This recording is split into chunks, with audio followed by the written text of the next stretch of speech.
Hello. When we picture a high-stakes heist, we usually imagine mass shotguns, screaming guards, but the reality of modern crime is completely silent. It doesn't start with a smash lock. It starts with a digital signal. Today we're looking at the evolution of the armored heist and the electronic warfare tactics used to rip them open. Between 2009 and 2012, a highly organized crew terrorized the commercial districts and high net worth neighborhoods of New York and Long Island. They didn't only use force. They relied on absolute radio silence, led by a mastermind named Margiellos. The crew targeted cash-heavy businesses, plastic surgery offices, luxury warehouses. They escalated beyond just breaking and entering.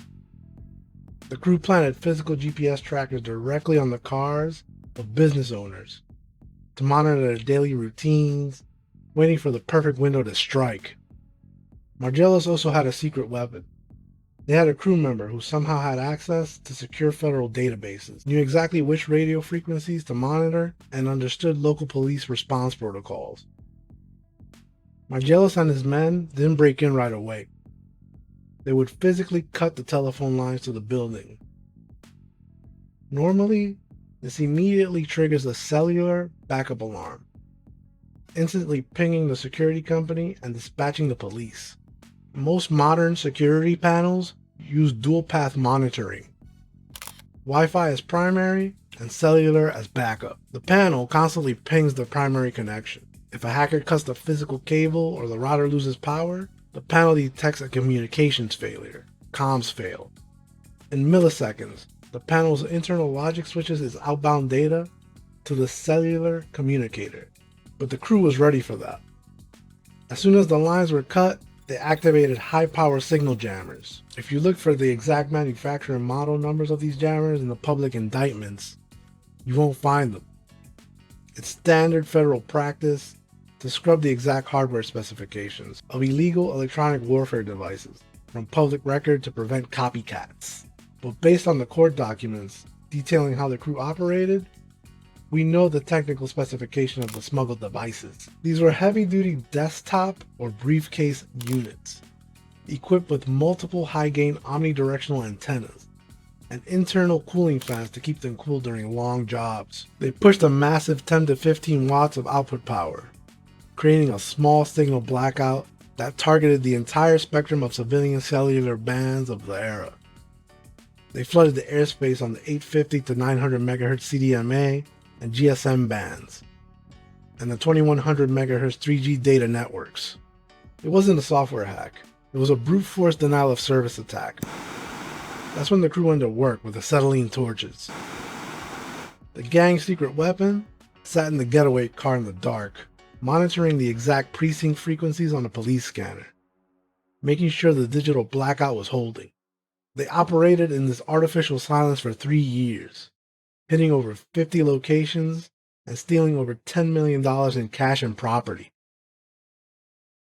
Eventually, the joint task force of the FBI and the Nassau County DA broke the ring. But when the federal indictments finally came down, the biggest shock wasn't the millions stolen.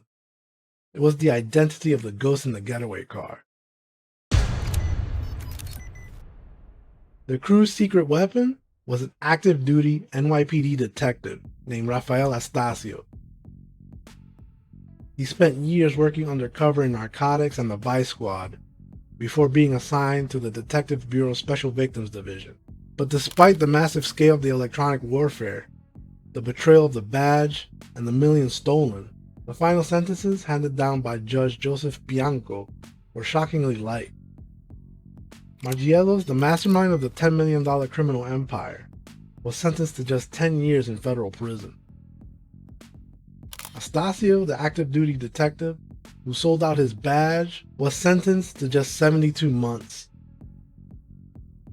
In our first case, we saw how our crew used cellular jammers to cut the alarm's lifelines, but fast forward a decade to 2024, and the battlefield has fundamentally changed.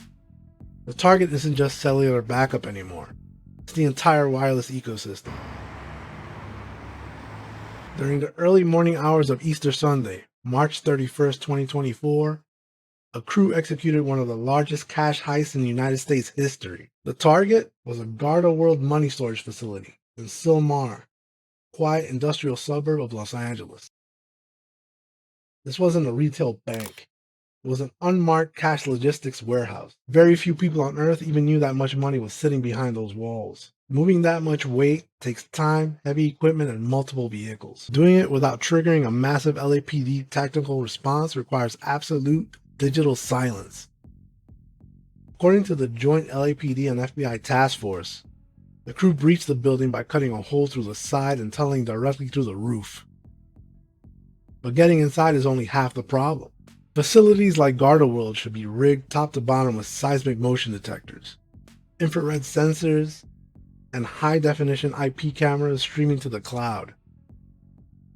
Yet the crew was able to access the vault with apparently no signs of forcible entry to the safe itself, and they did it without local law enforcement ever receiving a verified alarm. The theft wasn't even discovered until the facility managers opened the vault the following Monday morning. How do you completely blind a multi-million-dollar security system? You suffocate the local airspace. While the FBI has kept the technical details heavily classified because the crew is still at large, the surrounding neighborhood provided the biggest clue.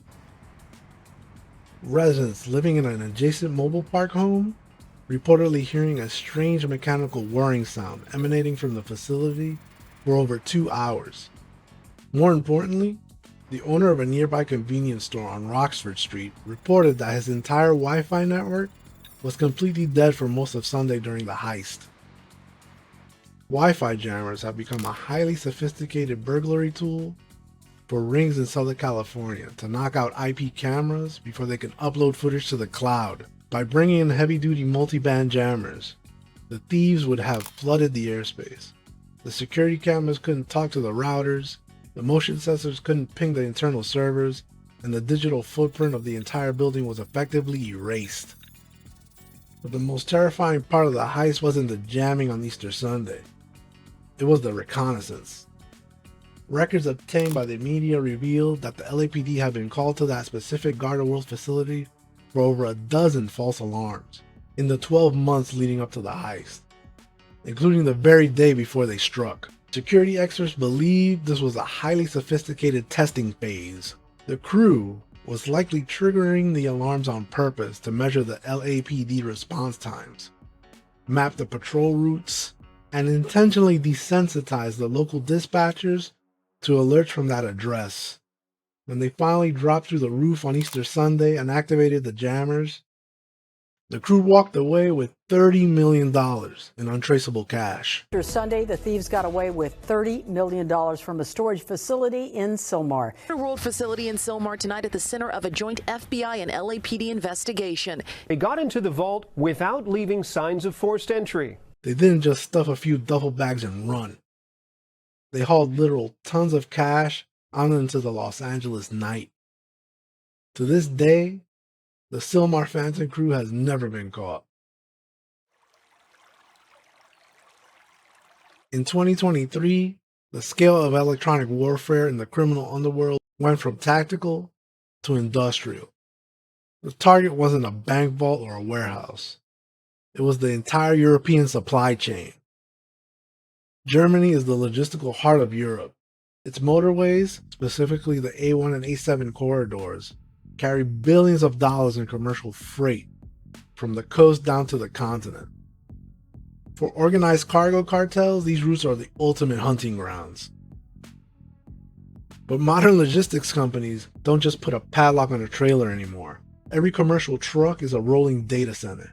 They're equipped with real-time GPS telematics, cellular LTE uplinks, and remote engine immobilizers. If a truck goes off route, the cloud-based fleet management software instantly flags it, and dispatchers can remotely cut the engine. But to pull off a massive heist, thieves couldn't just hijack a truck. They had to completely erase it from the map. In November 2023, an organized crime syndicate executed an unprecedented mass jamming operation along the A1 corridor between Bremen and Hamburg. They didn't target one specific armored vehicle. They deployed military-grade GPS and cellular jammers to simultaneously blind the tracking telemetry of 67 different commercial transport trucks parked across multiple rest areas in a single night. By flooding the satellite frequencies and cellular bands across a massive sector of highway, they created a rolling blackout. The cloud-based logistics servers back at headquarters were suddenly blind in the dark. Because the telemetry was completely jammed, the dispatchers couldn't see the trucks' locations, couldn't communicate with the drivers, and couldn't trigger remote engine kill switches. The Syndicate selectively breached the trailers, carrying the highest value payloads, specifically electronics and non-ferrous metals, and vanished into the dark before the jamming fields were ever lifted.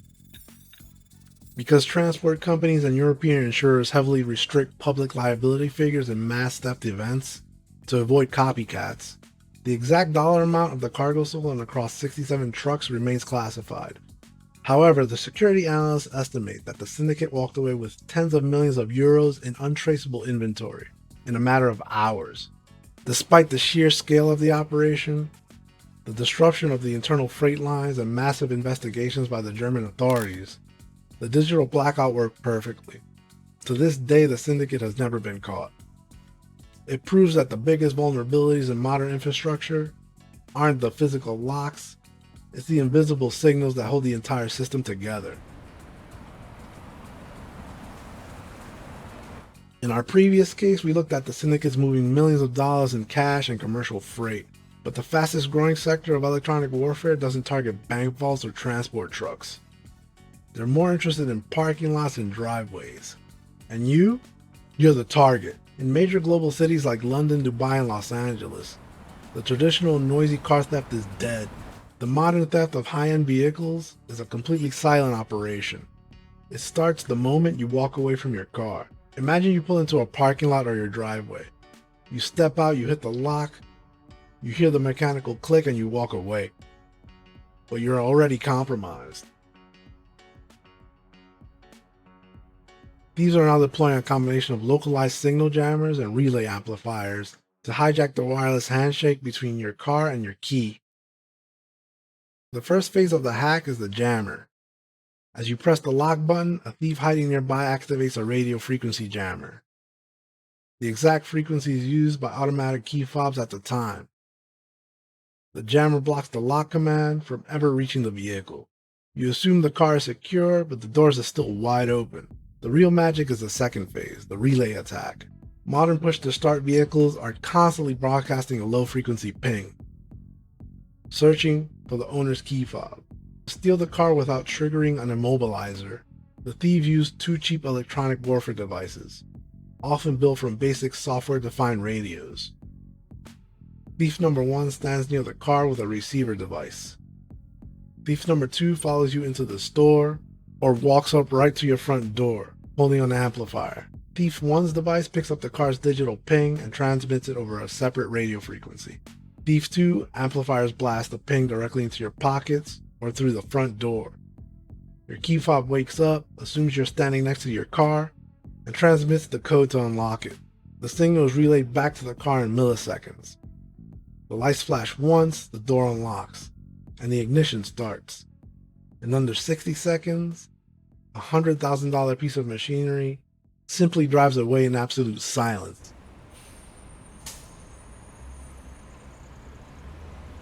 Just outside London, an organized crime unit led by two men, 26-year-old Connor Jones and 22-year-old Jack Reid. They perfected this exact relay tactic, operating across Essex and the greater London area. They targeted high-end trim models of modern keyless vehicles, specifically Volkswagen Golfs, Cupras, and the late model Fords like the Kuga and the Puma. Their crew didn't even need to break into a single house. By walking up to the exterior walls of their victims' homes in the middle of the night with relay amplifiers, they tricked the cars into starting while the owners were asleep upstairs. Jones and Reid stole 70 vehicles worth a combined total of over 1.3 million pounds.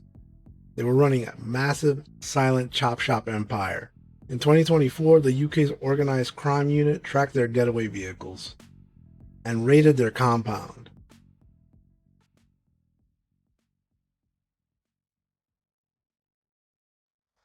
Oh, police, open up! Show us your hands!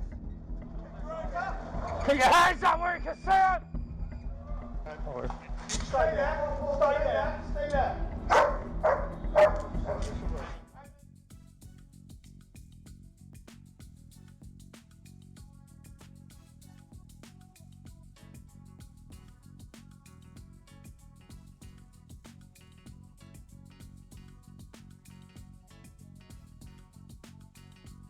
Because the police recovered the hardware and irrefutably linked the digital signatures to the thefts, the crews were forced to plead guilty to conspiracy. On March 4th, 2025, they stood before the Chelmsford Crown Court, were stealing £1.3 million worth of vehicles using nothing but manipulated radio waves.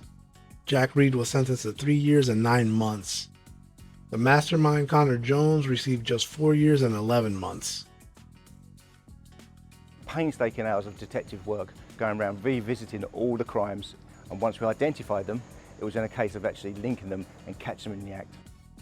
In the modern age, we've traded the honest brutality of a crowbar for the quiet malice of a wireless signal. Do me a favor and hit the like button.